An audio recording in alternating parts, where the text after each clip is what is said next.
How is everybody doing? Hello, hello.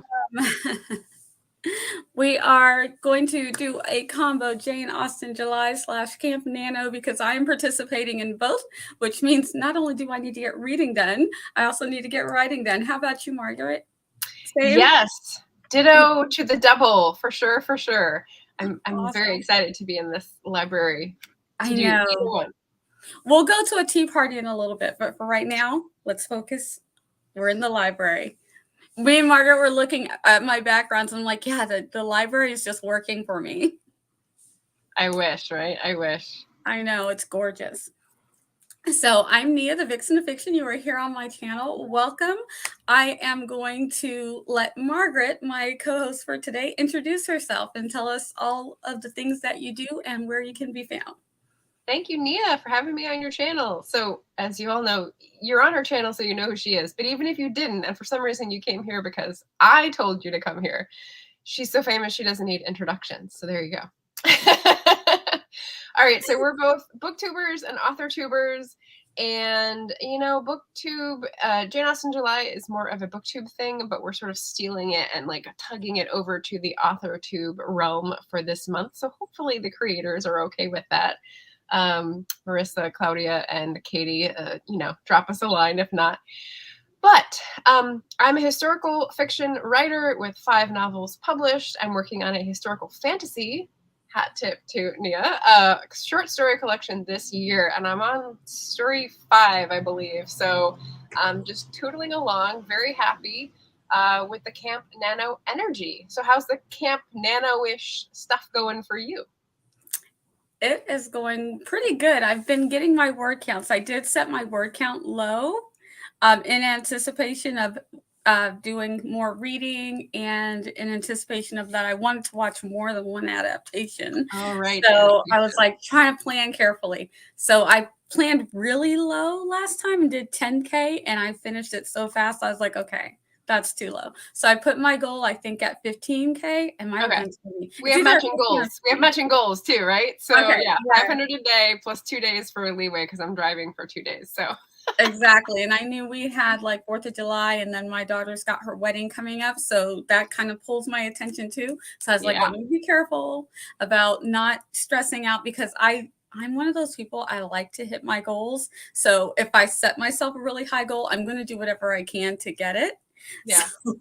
So instead of stressing myself out, I like, let me set reasonable goals that I know I can do this if I take the time that I'm supposed to be doing reading and writing. If I take the time I'm supposed to, I can get it. So that's how I set my goals. Very low reading goal. I think I have Emma and I have one other modern retelling. So I forgot to put that in my TBR, but it's on the list and I'm going to add it later.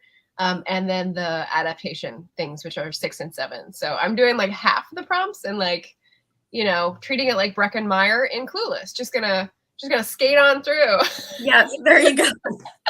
Yeah. So I've got Clueless and Emma, which is good because I've seen them already. But there is the new Persuasion that's coming out and I want to watch that too.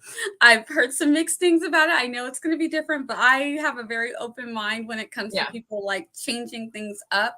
And so I think that the main character is going to have a little bit more feisty personality, which is not really how she is. So is it Anne in this one?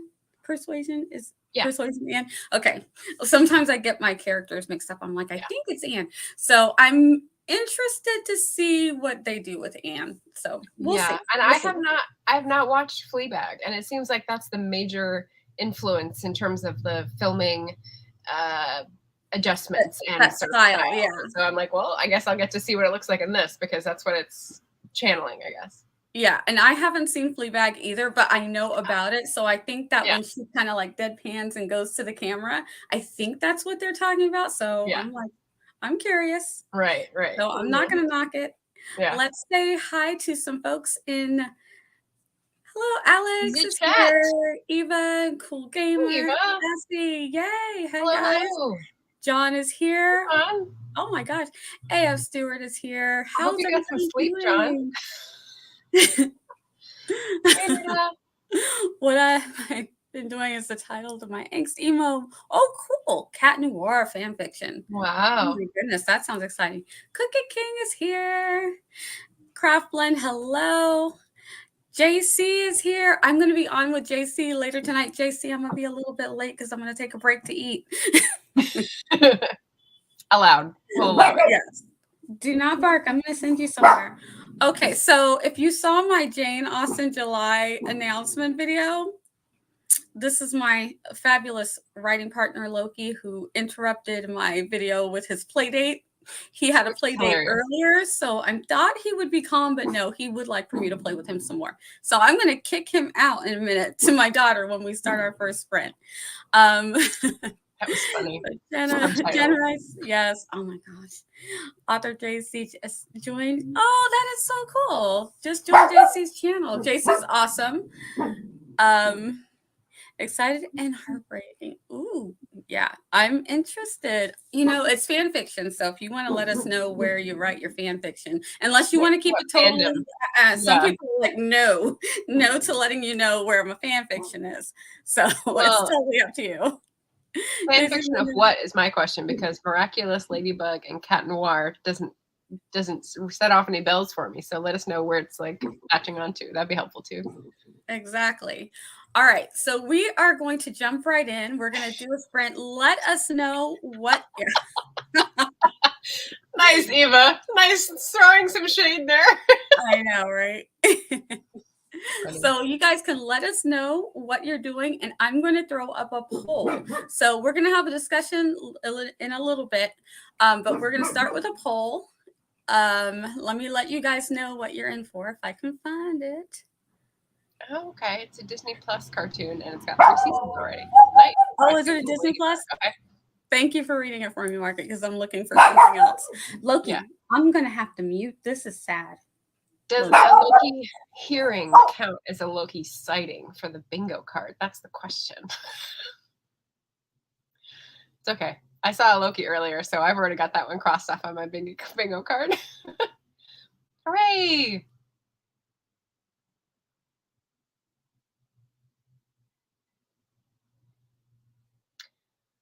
All right, so Nia is popping up this as a poll in the YouTube browser window. But in the meantime, we've got our choices here on who is the rakiest of rakes. Yes. So I'm excited to see what everybody thinks.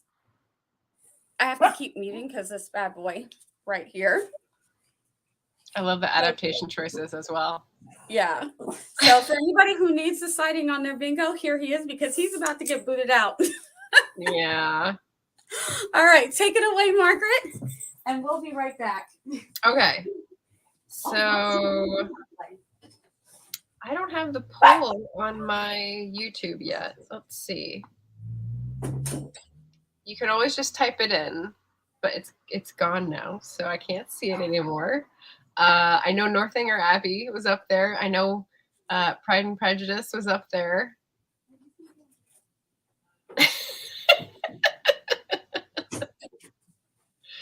All right, we got some comment votes here. I don't think the poll is up in YouTube yet. Yeah. Okay, let's go to our first sprint, and then I will pop it up while we're on our sprint. Let me find my timer. Sorry, Loki has me all distracted. I feel like I need his answer.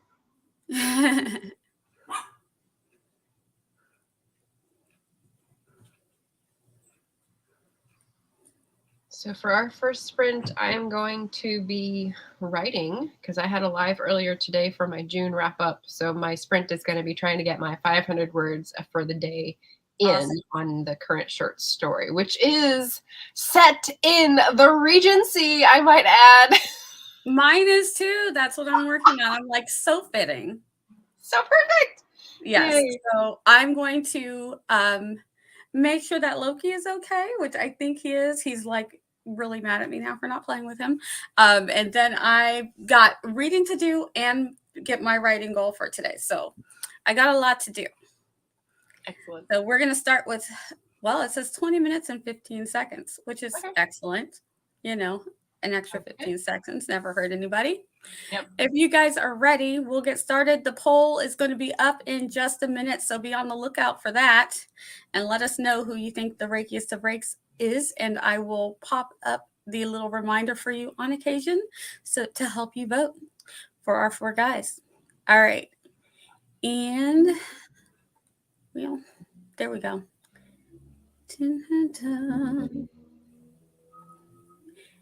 Let's sprint. I'll see you back in 20 minutes. Sounds good.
Welcome back. How did you guys do on the sprint? Did you get the things done that you needed to get done? Margaret's like, one more second. Finish, do what you need to do.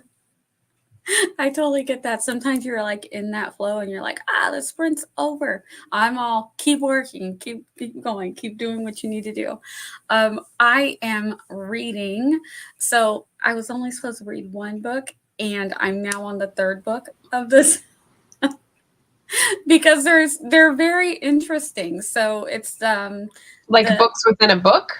it's a series. So Okay. it's like Jane Austen's Dragons. So I read the first one last month for the Dragonathon. It's like a small niche group that likes to read dragons. And I'm like, well, I like historical fiction and dragons. So I read the first book and I was like, oh, I'll read the second one. And I'm on the third one because they're like addicting. You want to find out what Wow. Next. I've never heard of this. This sounds interesting. Sounds promising. Yeah, they're Maria Grace. So if you like dragons, but she's done some things, and I'm just like, she's made like I'm always partial to Elizabeth's father in Pride and Prejudice, and they're kind of making him like a little bit the bad guy, like not as good of a dad, and I'm just like. But it's a different twist. It's like they just put just the tiniest little twist can change that perspective. You know, like Elizabeth is still his favorite, but I'm just like, I don't want. I hate to say it, but a little negligent. He was. He really was. So they kind of like play on that more, and I'm just like, oh. Yeah. But I'm also partial to the actors that played him in the adaptations. So that kind of helps. Yeah. When you like the actors that play them and then you see them as them when you read it, it kind of like influences me. I'm influenceable just a little bit. They're both dead, right?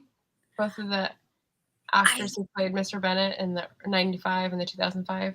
I think so. I need to look that up. Wow. But they both did great jobs, I think. Yeah, they did. They were very endearing. Yeah. So let me know how you guys did in the chat. And Margaret, how did you do? So I got 441 words in, which is pretty good. Pretty good flow there. I ended with a letter yesterday, so I had to take out from the letter, give the reaction, do a little investigation, and she's made a decision, and we're going to make a visit tomorrow during visiting hours.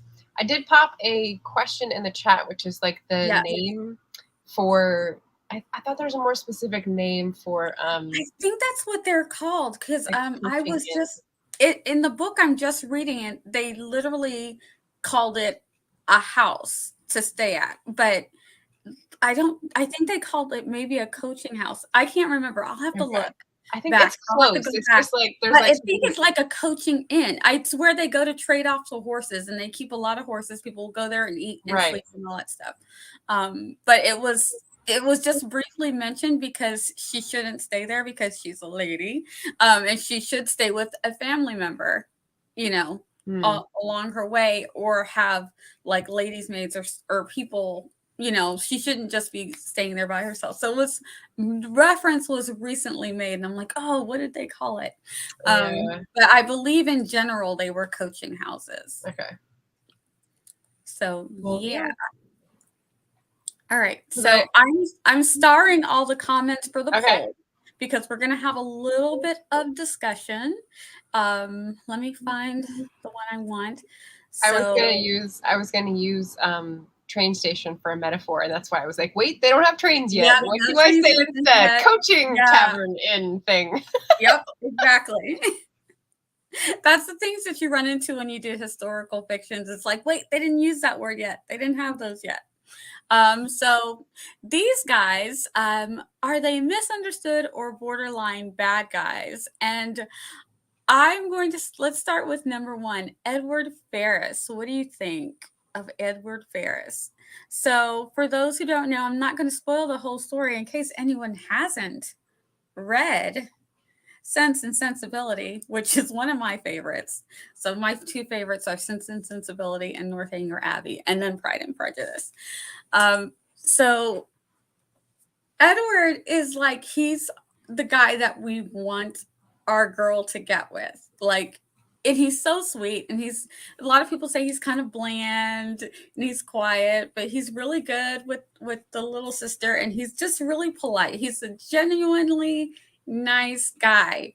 But he's already got a girlfriend that he was promised to when he promised himself to. He did this to himself when he was very, Right. very young. Very foolish. Don't do that. Because back in these days, if you make a promise to a girl, you can't just break that off. You're kind of like stuck with it, or it's like bad news if you try to break it off.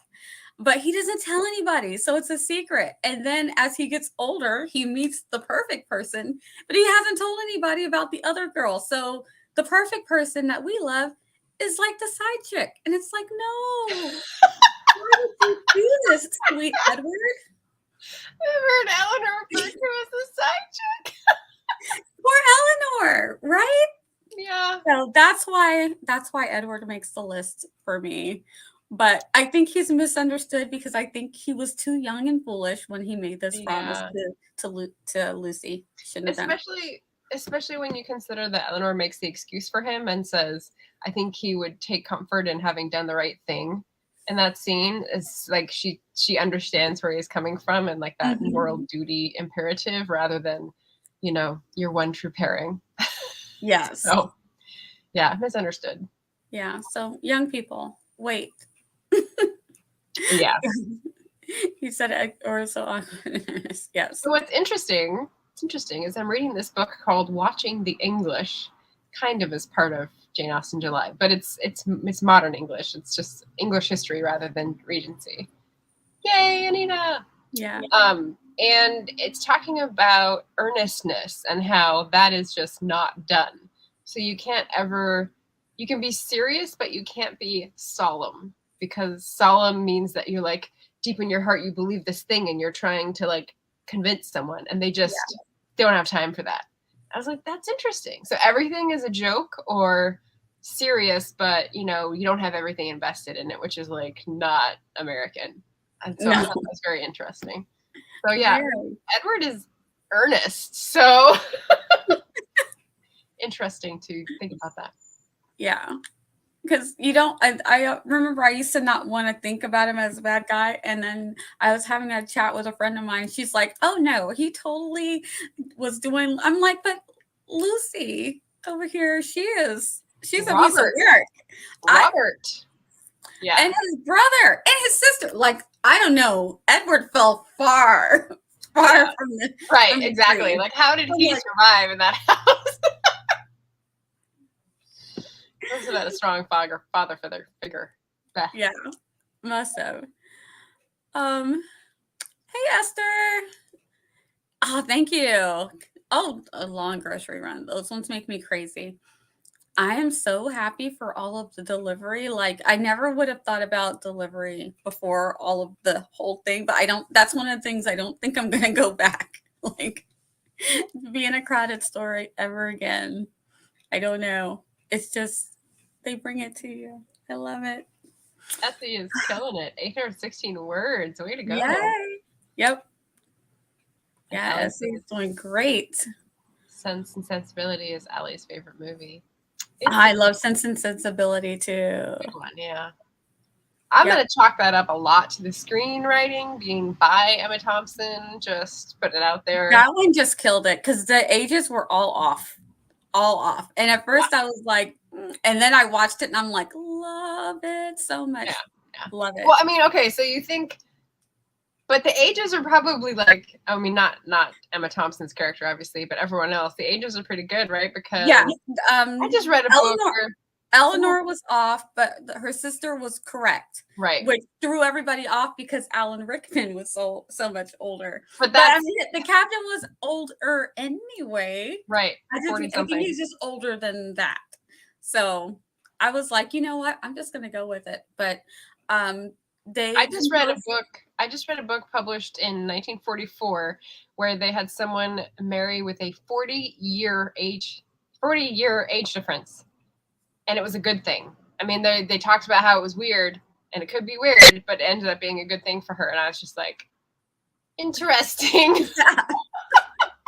Okay. I'm like, it's gonna be something really wild going on for me to be like, that's fine. I mean, Rationalization. Yes, it's a thing. Oof.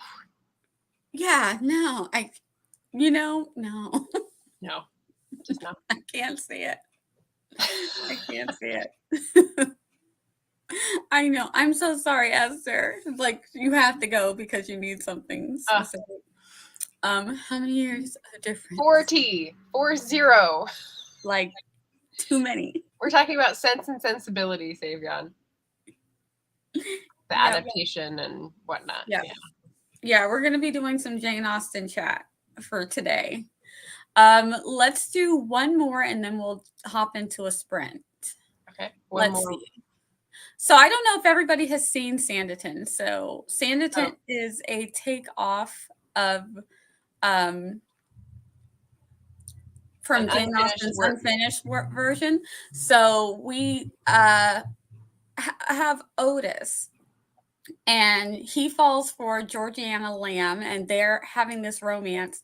What the problem with Otis, and he seems like such a sweet guy, and he's fun and charismatic, but he's a gambler, and he's in debt. And he starts bragging around that it's okay because he's about to marry a very, very rich heiress. Is this season 2? No, this is season 1. Is it? Okay, I don't remember this plot. I remember Georgiana, obviously. Yeah. So Otis is the guy, they go on a picnic together and then he jumps in the water. Because I don't want to spoil it for people who haven't seen it, but this is the gist of it. But he is a gambler, and because he's a gambler and brags about her, it gets her into some trouble in which she has to be rescued. So he unintentionally puts her in danger of being, they had this thing back then where I guess men could kidnap minor heiresses, and if they could get them married, that's like one of the few reasons why you could get a divorce. So it was like actually a thing. And I'm like, whoa, because I was researching divorce. I'm like, how would someone be able to get a divorce? Yeah. And so one of them is how it was done in Mansfield Park. And this was another one. So this whole plot, there's a whole plot with Georgiana Lamb. I'm like, oh, okay, that's what that is. So I was rooting for him, but yeah, he kind of like screwed up by bragging about this young heiress that he was going to marry. So sorry, I got distracted in Sanditon by like the B plot, which was these like rotten siblings that were like very twisted. Oh, they were good. Yeah, their money and like what the heck was going on with that. And I've also read a book. Most interesting. Yeah, I love that storyline. Have you seen season 2 yet? Watch out, everybody! Watch out. Yeah.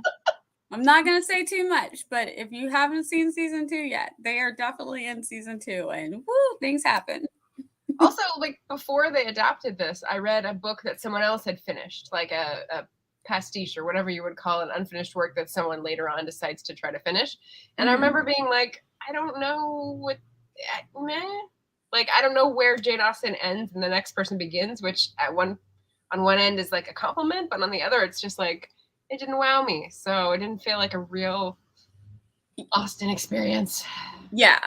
I've read one and I don't like to say I DNF, but I DNF the other one. So I usually will say I've only read one, but there was another one that I started. And yeah, so they just didn't do, I don't know, Jane Austen, just the way that she tells the stories. I love the way she tells the story. She didn't leave an outline. She was a pantser, apparently. She was a pantser. Yeah. So she was just going with it.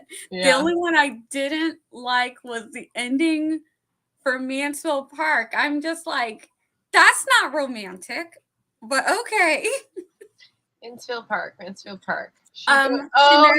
Well, for the time, it's fine. Like after some time, they decided that, hey, you're here, I'm here. Neither one of us are married. I didn't like the resolution to Sense and Sensibility. Unpopular opinion because of the whole Robert Ferrars thing. I was just like, no, why did they get off scot-free? They're evil. They need to be punished. This is fiction. Come on now. They need to be disinherited. No, Lucy, no. Yeah, I'm like, no, I wasn't happy with that. I was happy about how they ended up together, and I liked the plot twist, kind of. Yeah. So the plot twist of it I liked, but I didn't like that. How come he gets to be with Lucy and everything is fine, but Edward's not even with Lucy and he's getting disinherited? Like, whatever. Disinheriting doesn't make Yeah, sense. I don't think Edward was their favorite. I think that's what it was. Obviously. Because the other two seemed like they could just do whatever they wanted. So poor Edward. I'm learning so well. The sister got redeemed in season 2. Yeah. Oh, yeah, okay. It's a great storyline. Yep. Yeah. Oh my gosh, it's a really good storyline. Like, and wasn't she an Esther? Her name was Esther, right? Yeah. She won me over big time. Nice. I love Margaret saying because the evil should be punished and the good should triumph. I mean, isn't that what we're looking for? You're not wrong, Margaret. HEA. I guess HEA doesn't include what's the opposite of an GJD, get just desserts. How about that? Right, Alex. Edward didn't want Lucy anyway, so that's fine. But I just wanted Edward to get his inheritance. Okay. Right. But we had Colonel Brandon, so shout out to the Colonel. Green Margaret. Yeah.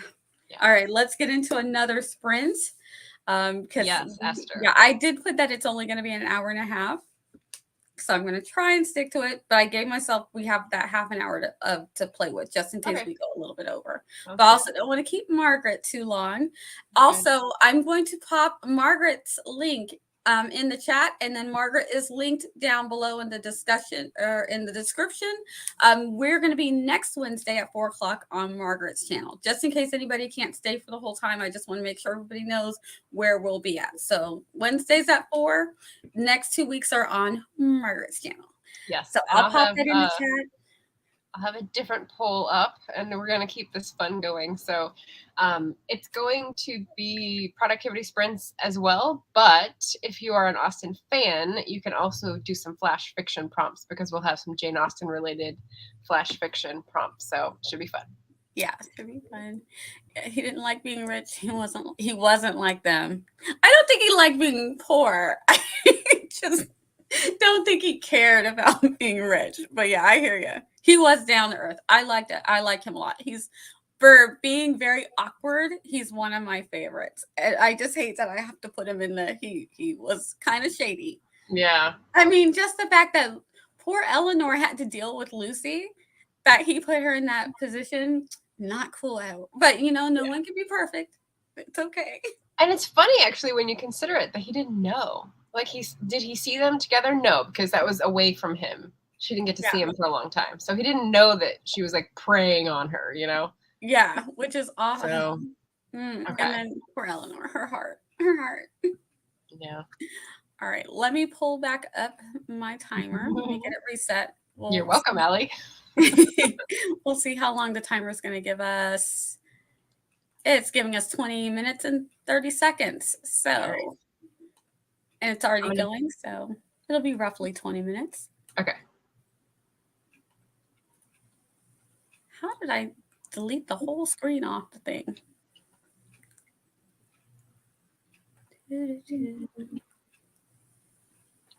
All right, guys. 20 minutes. We'll see you back here shortly. Happy productivity.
I was reading.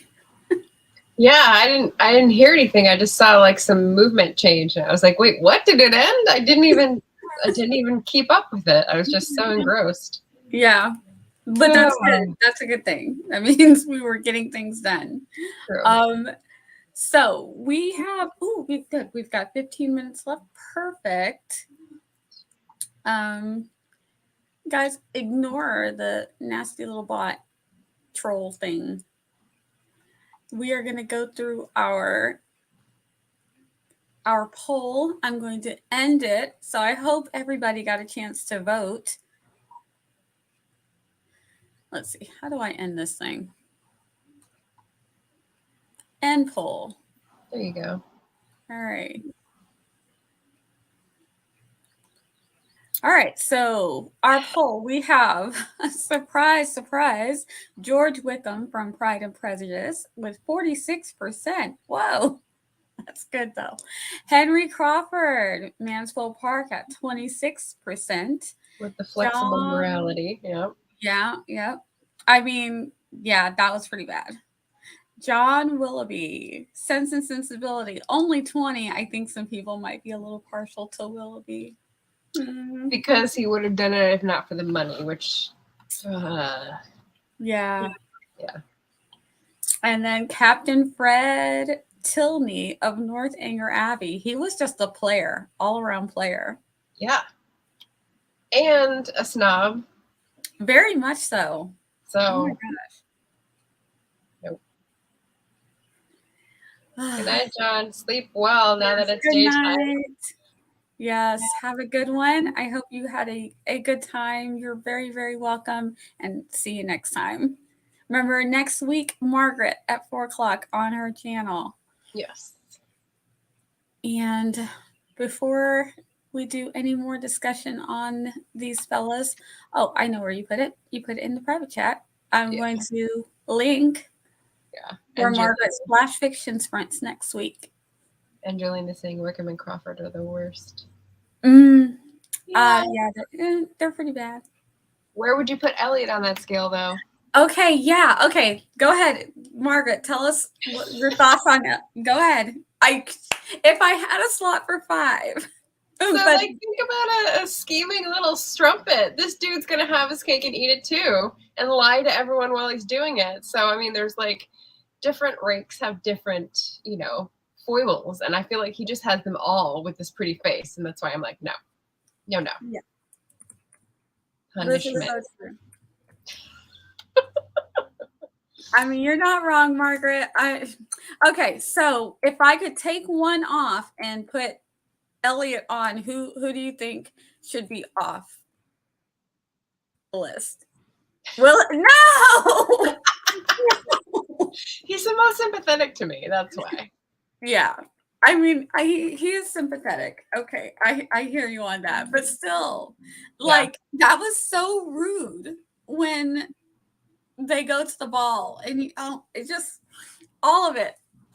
Marianne deserved none of this. Like, yeah, we should have said something. Well, okay, that's a good question too. Did she deserve it? Did she open herself to censure in the society of the time by being so committed without so much as a understanding? Yeah, but she was young. She was what, 16? 17, I think. 16 or 17. She was, I mean, the whole thing, you can tell she's a very romantic person. When he rescues her from being injured and then comes back and then he's got the little pocket Shakespeare, like, he was gone. And you're gone too, Margaret. I see it. See it. I know. Yeah. I feel it too. But no, he knew that he couldn't make her any promises, and he shouldn't have done the whole cutting up the lock of hair. Like, he took it too far. Yeah. He took it too far. Yeah. And that's why he's on the list for me. But yeah, I totally hear you on Elliot. But yeah, it was very romantic. And I think the first time I read Sense and Sensibility, I was rooting for Willoughby. Oh, totally. I really was. And I think Greg Wise, who is Emma Thompson's husband, does such an amazing job in that role. Like his expressions when he's doing those things are part of why I consider him so sympathetic, is because like it's him. yeah, you can tell like he's conflicted and he hates himself for doing it, but like expectations are what they are. Yeah, she really did well. Jane Austen did well with the duplicitous good guys. Yeah. In Sense and Sensibility. Yeah. You know. Did you want to go over two of the other two discussion borderline? Yeah, let's do those really quick before we go, because we got time. I got my word goal. I didn't get my blog post, but I did get my word goal in. Yeah, I got my reading goal in, so I'm very, very happy. So then when I'm on with JC tonight, I will do my writing. Nice. So. Oh, it's background now. Cool. Oh, I think I don't want it in the back because then we can't see it. So I'm gonna. Or we could do that. Okay. Yeah. I'm just gonna put it up in the front so we can look. We're gonna do John Thorpe and Frank Churchill next. All right. So you want to take on John Thorpe because. So baddie or borderline, misunderstood or borderline bad guy? I have him down definitely as a bad guy because he just pushes in where he's not wanted, pretends that he has all this like street cred, and then is like, oh, someone important is edging in. Oh, I'll back away. And that no respect. Yeah. I don't like how he and his sister like get her where she looks like she's a liar. It's like, come riding with us. Oh, no. I'm like, you can't lie. Like, don't lie. Just say, we'd rather you go with us. But it makes her look like she's lying to people that she actually wants to spend time with. Like, I'm hanging out with the cool kids now. Right. You know, so I didn't like the way that the look that they made, the way they made her look. Yeah. And so, yeah, I felt like he was shady all along. Just a no. What about Churchill? Fortune hunter. Frank Churchill. That like we wait so long for him to show up. He's the one I know the least, and this is good that I'm reading Emma this month again because I like hardly remember him as a character from reading it in high school. So I do know, like, this is a spoiler-filled chat, so I do know that he ends up being a good guy, but like does all these things in the meantime. So I'm kind of like, well, but is he really? Yeah, you're going to see him being very flirtatious with our girl. And I just felt, what is her name? Now her name is slipping my mind. The girl that he's supposed to be with is just sitting back quietly watching everything go along because, again, we have another situation where a guy without a backbone, like Willoughby, won't stand up to the person who he's inheriting the money from and say, I love this person. Secret engagement trope for the win or the lose. Yeah. Yeah. So yeah, this is where him and Willoughby, they lose points with me because I'm like, I understand, like, I get that you need the money, but I feel like you need to you need to be upfront with the person who's falling for you and that you're falling for because emotions are now tangled up in this when you know you're committed somewhere else. And I believe Jane Fairfax, I think it is. I believe Jane knows, but still to watch him be really flirtatious with someone else, it's so hurtful. Yeah. Like, he didn't have to lay it on that thick. Who is that in Clueless? Who would that be? Do they not have an analog to Churchill? They just like wrote him out because he didn't fit the modern storyline? You know what? I wonder. I'm gonna look into that when I do my rewatch. I started rewatching and I was like, no, I don't have time. It was like midnight 30. I was like, I'm not gonna pay attention. No. But I was getting all nostalgic when I put it on. So I was like, no, let me do it over the weekend when I have some time. But yeah, I'm gonna be looking for that. I'm gonna be trying to, do the Venn diagram of who's who. Yeah. We've got the person she's trying to match make. We've got Elton. We've got Knightley. But I don't see anyone else who could be Churchill who's hiding another secret. I'll be on the lookout. Okay. When I watch. We'll talk about it. Or spoil it for us in the chat if you guys know, please. Yeah. We've seen it before. This is all rewatch for us. Right. All right. Let me see. I think we should do a poll about favorite and least favorite tropes. So I will work on that for next time. Yeah. Just specifically Austen tropes, or yes, like secret engagement is got to be one. Inheritance, surprise inheritance. That's another. I like that. I like that one. Yeah. Some of them I'm just like no. Yeah. So that'll be a lot of fun. There could be controversial opinions on this. Maybe I should just make it one. Like, yeah, and then we'll get like a split vote. That'd be exciting. Yeah. All right. I'm gonna go reverse through some of these. Wickham and Crawford are the worst. Yes, they are. Wickham is a predator. Just saying. Martin Rake and Lazy Greedy, and after instant gratification, not as gothic as Tilney.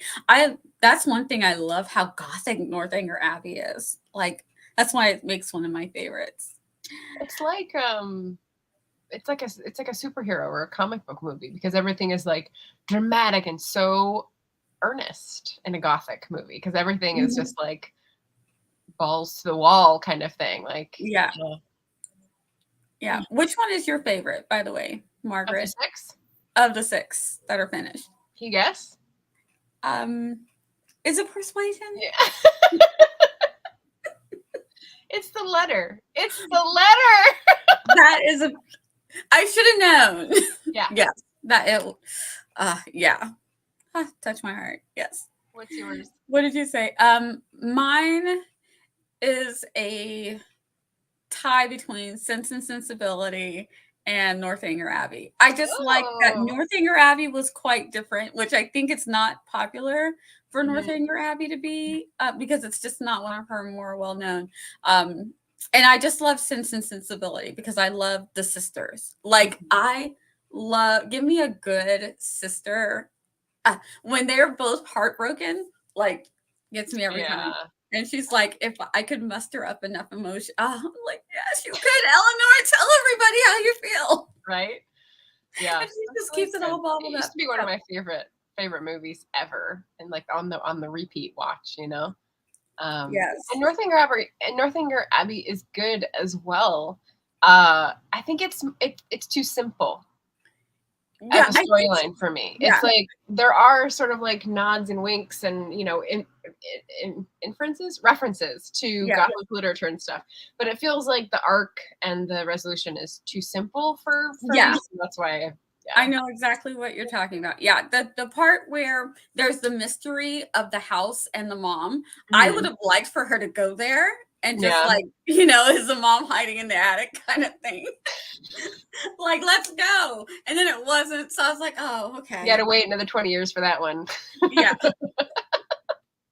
Right? That's fun. But yeah, I was ready for it. And then it didn't happen. I was like, oh, that's okay. Look, they're so cute together, though.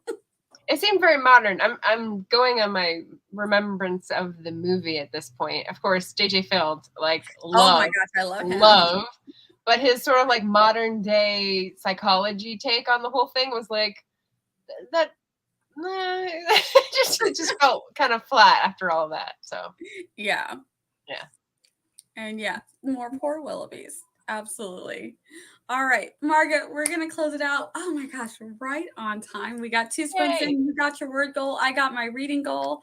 We'll do it again next week on your channel. I have linked to Margaret in the chat, and she's also linked below in the description. Join us again next week. Tell us what we're gonna do, Margaret. What are we going to do? So it's a productivity sprint time with a bonus for anyone who is a Jane Austen fan, because we're going to be doing some flash fiction sprints. But you don't have to do what we're putting out there. I've got 6 prompts, and I figure we can aim for 3. Maybe we'll just do 2 sprint-wise and chat-wise, because we do like to chat. But yeah, taking some ideas from Jane Austen and throwing some curveballs and seeing what we can come up with. I think it should be fun, and also another poll. Ooh, yes. And I will be back with more tea and more treats. So sounds good. I wish that you had your mug, Margaret, so we could have our. I know I have the same mug, but it's up in Portland, so I have to. I mean, I put it over there, so I want to knock it over. We'll be ready for next year, guys. Drinking chocolate, yes. All right, and I'm Nia the Vixen of Fiction. You're here on my channel. Thank you for joining me. Just so you know, for those who Loki has fans, I kicked Loki out. He was out for 2 minutes and started scratching and crying at the door. So my daughter let him back in. He came in under my feet and went to sleep. That taught him a lesson. There you go. To be harsh on him, but he was really just like all over the place. I was like, oh no, mister. We are going to behave. So he's like, okay, sprint time means quiet time. Yeah. That is exactly right. And so he has been behaving ever since. He's been great. So anybody wondering on the Loki end, our writing partner is back on track. Thank you guys so much for joining us. We will see you next week at 4 o'clock Eastern on Margaret's channel for more Jane Austen fun and more nano productivity. And we are going to call it a... I hope it was helpful. Bye, everybody. Yes, also, bye.